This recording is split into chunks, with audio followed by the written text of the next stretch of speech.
Volvemos a este tradicional programa de conversación política desde acá, desde la región de Valparaíso. Vamos, somos chilenos, conversando hoy día, como buen día martes, con Pablo Aldunate, director regional de la Fundación para el Progreso acá en Valparaíso, y quien les habla, Juan Pablo Rodríguez, director ejecutivo de la Fundación Piensa. Hoy día podríamos decir, dada la ausencia de nuestra querida Nil Díaz de Fundaciones, aprovechamos de a la audiencia, ¿no? Que conozca, ¿por qué no?, la labor tanto de la Fundación para el Progreso, que realiza una muy importante labor en la región de Valparaíso en materia de formación de jóvenes, de promoción de ciertas ideas asociadas al liberalismo clásico, y que tiene una muy potente agenda, ¿no?, en materia de discusión pública. Los invito a que sigan en las redes sociales no solamente a Pablo Aldunate, sino que las propias redes de la Fundación para el Progreso, a todos quienes estén interesados en la discusión pública y particularmente en la formación política. Y también los invito, desde luego, que conozcan la labor de la Fundación Piensa, primer centro de estudios independiente y regional del país, que este año cumple 10 años tratando de contribuir con propuestas de políticas públicas y también elevando el debate público local a que no solamente Chile sea un país más justo con sus regiones, sino que también la región de Valparaíso sea, esperemos, el mejor lugar para vivir del país. Hay sociedad civil en la región de Valparaíso y los invitamos a nuestros queridos auditores a que puedan conocer más de esta labor de estas importantes fundaciones. ¿Habrá celebración o no? Por los 10 años, me imagino. Sí, hay celebración, que pronto vamos a anunciar el invitado, que este año va a ser, dada la importancia del evento, un invitado internacional vamos a tener. Ah, mira. Traído, traído especialmente para los 10 años de Fundación Piensa, pronto, porque ahí hay una exclusividad con un medio, una entrevista, pero pronto podremos anunciar quién es ese Ah, invitado. ser un escritor, quizás? Después en off, no, o sea, escribe, tiene Ah, ya, libros. ya, tiene Tiene libro. libros vinculados al poder, vinculados al populismo, a la posverdad. Ah, ajá. Es un comunicador relevante. Quienes estén más instruidos ahí probablemente puedan ir asumiendo quién puede hacer. Yo dije dos conceptos claves en su obra, pero bueno, vamos ahí en el mes de agosto a celebrar nuestros 10 años. Pablo, conversábamos antes de los comerciales, de la pausa musical, un tema sectorial muy importante que hoy día es verdaderamente escandaloso y que tiene que ver con salud, la renuncia del subsecretario Arauz, lo mal que lo ha hecho el gobierno, en fin. Hay otro aspecto que persigue a este gobierno y que tiene que ver con, y no solamente al gobierno, persigue en primer lugar a los chilenos, especialmente a los chilenos que viven en una zona determinada, que en general es la denominada macro zona sur. Lamentablemente tuvimos un nuevo atentado explosivo, ¿no? El tercer atentado explosivo en 6 días ocurrió esta madrugada, donde terroristas probablemente atacaron un puente ferroviario en Ñuble. Un fuerte estruendo alertó esta madrugada a los habitantes de la comuna de Ranquil, en la región de Ñuble. Aunque inicialmente los vecinos pensaron que era un accidente dentro de la planta de celulosa de la Forestal Arauco, luego se reveló que el puente ferroviario del sector presentaba daños estructurales atribuibles a una explosión, una bomba en una vía ferroviaria. Por esa vía, la empresa saca su producción. Para indagar un eventual atentado explosivo y realizar las primeras diligencias, el Ministerio Público ordenó distintas diligencias. Desde la Fiscalía de Ñuble se informó que la investigación la realizará la Fiscalía Regional Metropolitana Sur por disposición del fiscal nacional, ya que es la encargada de todas las investigaciones relacionadas con artefactos explosivos. Del libro, ¿no? ¿Qué más terrorista, ¿no?, que una bomba puesta en una línea del tren?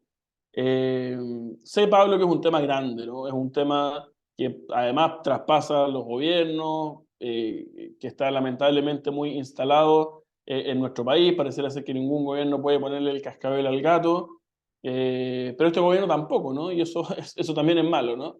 No sé cómo has visto tú este tema, en particular este atentado, la cuestión de la macrozona sur. Pareciera ser que los estados de emergencia no dan. ¿Qué hacer? Yo sé que es una pregunta grande, pero ¿qué hacer? ¿Cómo ves tú esta situación, Pablo? Yo creo que esto es una situación grave, sobre todo porque tú dijiste que es el tercer atentado en, ¿cuánto? ¿Una semana? En 6 En días. 6 días. Eh, Primero que todo, si esto fue en Ñuble, es decir que el conflicto va subiendo. Ya no se circunscribe a la macrozona sur, que es Arauco, parte de la región del Biobío con la región de la Araucanía. Ya está en Ñuble. Eh, y no lo mencionaste, Juan Pablo, pero hace poco también hubo acá en la quinta región, donde trataron de también poner explosivos en una torre de alta tensión en Placilla, si no me equivoco, o entre Placilla y Quilpué, por lo que estuve viendo en las noticias. Entonces, al final uno dice, ¿serán casos aislados? ¿O esto ya es una planificación coordinada? ¿Quizás de quién?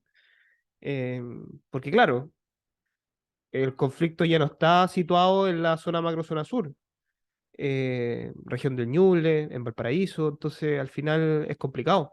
Ahora, por ahí estaba leyendo también a propósito de este tema, que el gobierno quiere ya ampliar el estado de emergencia, por ejemplo, que no sea un estado de excepción acotado como en algún momento se dijo que tenía que ser, porque bueno, todos sabemos cuáles son los problemas del gobierno en relación a querer que los militares se hagan cargo de esta situación.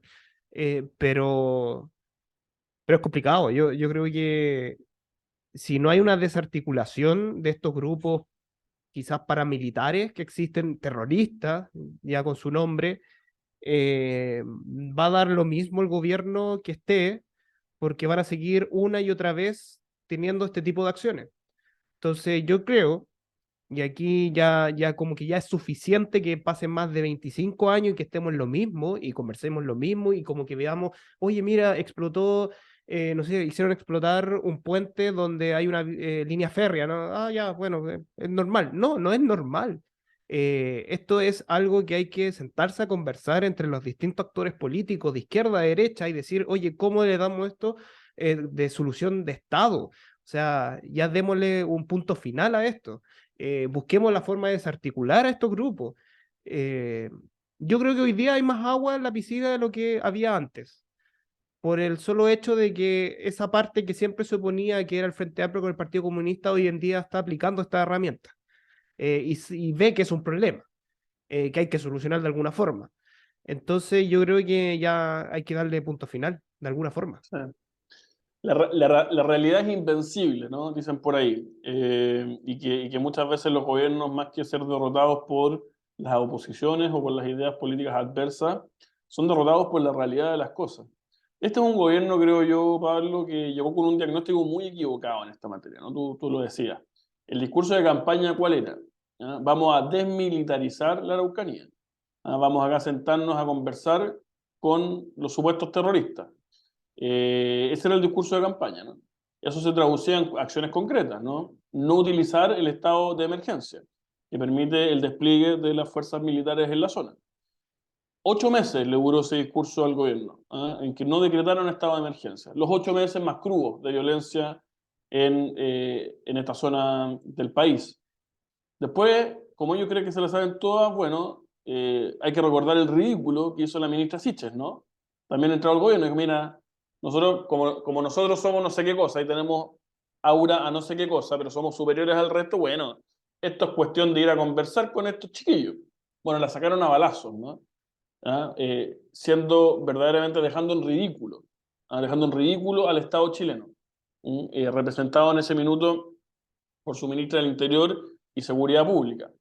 Todos los proyectos de ley vinculados a seguridad, crimen, terrorismo, fueron votados en contra en su minuto por los dirigentes del actual gobierno cuando fueron oposición. ¿Y por qué hago este recuento? Tú decías antes, hay que recordar. Bueno, hay que recordar, ¿no? Porque yo creo que si uno quiere solucionar un problema, lo primero es que tiene que tener un diagnóstico relativamente compartido. Y yo estoy de acuerdo contigo. Este gobierno, a punta de fracasos, ya tiene que haber acusado recibo que este es un problema real, serio y que es terrorismo. Porque pucha que les costó decir la palabra terrorismo. La dijeron solamente a propósito del macabro caso del Molino Gromlus, lo puedo pronunciar mal, y el presidente, por ejemplo, para hacernos una idea del grado de importancia que le da, esto claro, no es tan cuantitativo, es verdad, pero en su discurso presidencial, esta cuenta pública, que duró casi 4 horas, una vez dijo terrorismo el presidente, ¿no? Una vez, así como a la pasadita, y a ver, yo creo que Si nosotros queremos superar este problema, como tú muy bien decías, es un deber de todos, por de pronto de todos los actores, el Ministerio Público, los tribunales, la política, el presidente, los parlamentarios, la oposición, y el foco tiene que estar en desbaratar a estas organizaciones, ¿no? Naturalmente. Y a la violencia terrorista se le derrota, ¿no? ¿Ah? Se le vence. ¿Ah? No queda de otra. Y a mi juicio, lamentablemente, este país no ha tenido la convicción de derrotar a esas fuerzas que, como tú bien dices, o son paramilitares o tienen al menos eh, equipamiento, ¿no? Filo militar, ¿no? Y mientras no exista esa convicción de que hay que hacer lo que haya que hacer para desbaratar a estas organizaciones, lamentablemente esto va a seguir ocurriendo.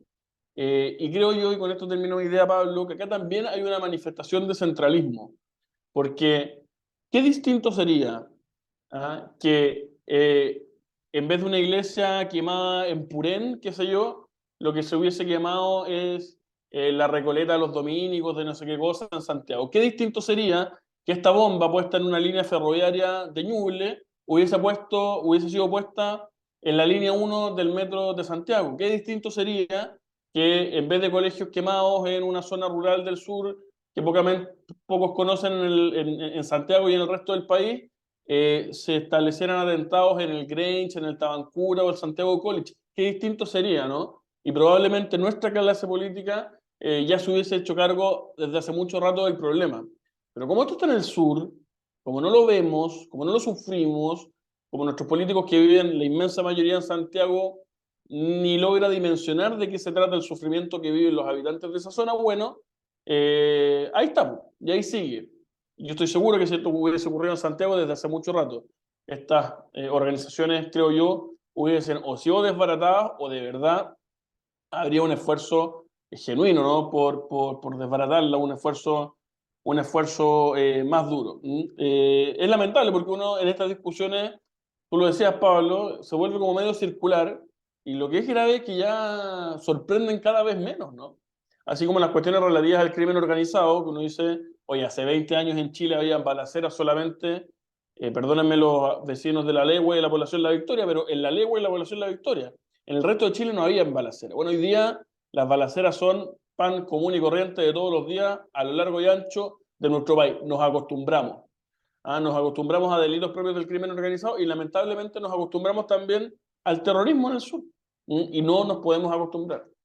Tenemos que vencer eso, creo yo, querido Pablo. No sé si tienes algo sobre este punto que agregar. Sí, es que yo comparto. De hecho, si es que uno revisa la historia del narcotráfico en Colombia, las autoridades se empezaron a preocupar cuando Pablo Escobar empezó a poner bombas en la capital. Entonces, yo creo que aquí pasa lo mismo. En la medida que sientan esto lejano, como que, ah, sí, del sur, ya, sí, macrozona sur, todavía está muy lejos de la moneda. No va a tener la importancia que debiese tener. Quizás Eh, si empiezan a llegar los actos terroristas a Pucón o alguna zona en la que los o, santiaguinos veraneen, claro, quizás ahí se empiezan a preocupar. exactamente. Ahora, oye, estaba revisando y efectivamente fue hace el 10 de junio una noticia del bombazo de una torre de alta tensión en Placilla, en Valparaíso. Mira, Y ahí yo tengo la pregunta que yo creo que todo el mundo se hace. ¿Quiénes son?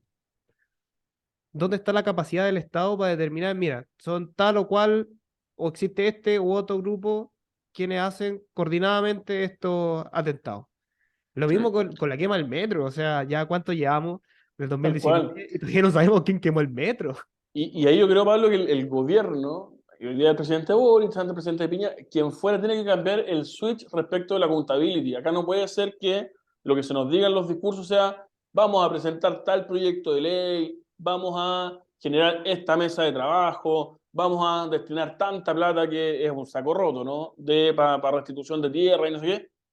Los gobiernos se tienen que ofrecer en las cuentas, dar cuenta de resultados, no de promesas baratas, resultados. Y acá el switch debiese ser, estas son las organizaciones criminales, estas son las organizaciones terroristas, estos son sus líderes, y a través de la fuerza legítima del Estado los vamos a desbaratar. Si los pillamos, se les matará, se les desbaratará, se les meterá en la cárcel, lo que corresponda, en justicia en cada uno de esos casos y dar cuenta de aquello, ¿no? Y mira, esta es la realidad, acá cambiamos, pero no, uno al final en esto solamente se queda en las cifras delictuales, generales, y en promesas, promesas que lamentablemente muy rara vez se traducen en resultados concretos. Pablo, para ir terminando, nos quedan algunos minutitos de programa. Lamentablemente se nos llevó el tiempo, dos temas crudos. Uno, la crisis en materia de salud, lo mal que lo ha hecho el gobierno, las implicancias, ¿no?, de la, pareciera ser ya materializada renuncia del subsecretario Arauz, y por otro lado, la ya lamentablemente costumbre de atentados terroristas en la macrozona sur del país. Pero también sigue la política, Pablo, y me gustaría algún comentario tuyo para ir terminando. Se instaló, ¿no?, el Consejo Constitucional, los consejeros constitucionales electos democráticamente, ya ha funcionado el primer pleno, hemos visto entrevistas de la presidenta Beatriz Hevia, gestos en el pleno. ¿Cómo ves tú, Pablo, en términos generales, este proceso? ¿Cómo has visto la instalación? ¿De qué hay que estar pendiente? Tú que eres una persona informada en estos temas, ¿de qué hay que estar pendiente en los próximos días o meses en torno a la discusión constitucional? A ver, voy a separar esto en dos, en los pocos minutos que nos quedan. Primero, yo creo que el trabajo de la comisión de expertos. Yo creo que hay que alabar el trabajo que hicieron desde el Partido Republicano hasta el Partido Comunista. Recomiendo una entrevista de Radio Bio Bio en el cual está Mochati conversando con Jaime Arancibia y Cristóbal Osorio, si no me equivoco, uno del PS y el otro por Cupo RN, sobre el texto que mandaron, sobre el anteproyecto. Eso por un lado. Lo otro, la diferencia abismal entre el Consejo y la Convención. O sea, vimos en la instalación del Consejo a todos los poderes del Estado bien representados: Cámara de Diputados, Senado, Presidente de la Corte Suprema, Presidente de la República.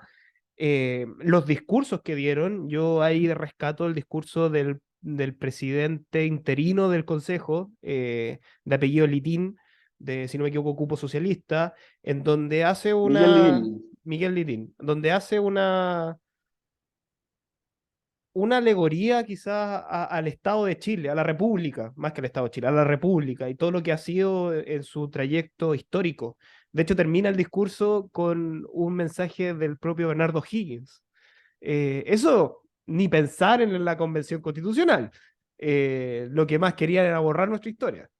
Lo otro también me gustaría rescatar es las formas, que también está relacionado con el Consejo, con la Convención, Consejo, sobre todo porque veo que hay voluntad de diálogo.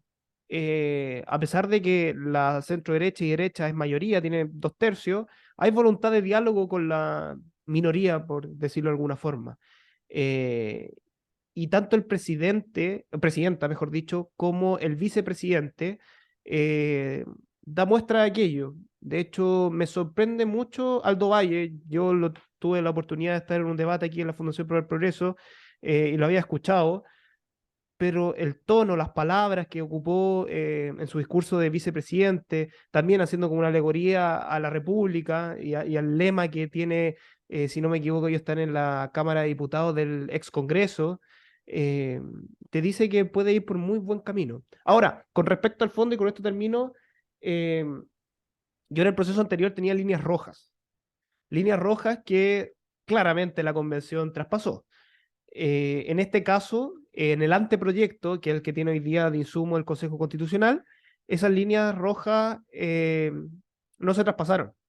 De hecho, Banco Central, libertad de emprendimiento, derecho de propiedad, iniciativa exclusiva del presidente en materia de gasto, que para mí eran las líneas rojas, siguen estando presentes en el anteproyecto y casi de forma igual a cómo está la actual constitución vigente. Entonces, para mí, hasta el momento va por muy buen camino.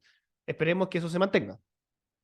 Vamos a ver qué pasa en esta importante discusión constitucional. La tiene difícil el Consejo, hay que decirlo. Hoy día, si uno mira las encuestas, pareciera ser que la predisposición de la mayoría es a votar en contra, más que a votar a favor, cuestión muy distinta a la previa de la Convención Constitucional pasada, que la predisposición era más bien a votar a favor, esperanza que evidentemente la Convención se dedicó a desfrustrar sistemáticamente y de manera escandalosa, y veremos hoy día qué es lo que ocurre en este Consejo Constitucional y en esta nueva propuesta que, recordemos a la audiencia, será plebiscitada el día 17 de diciembre.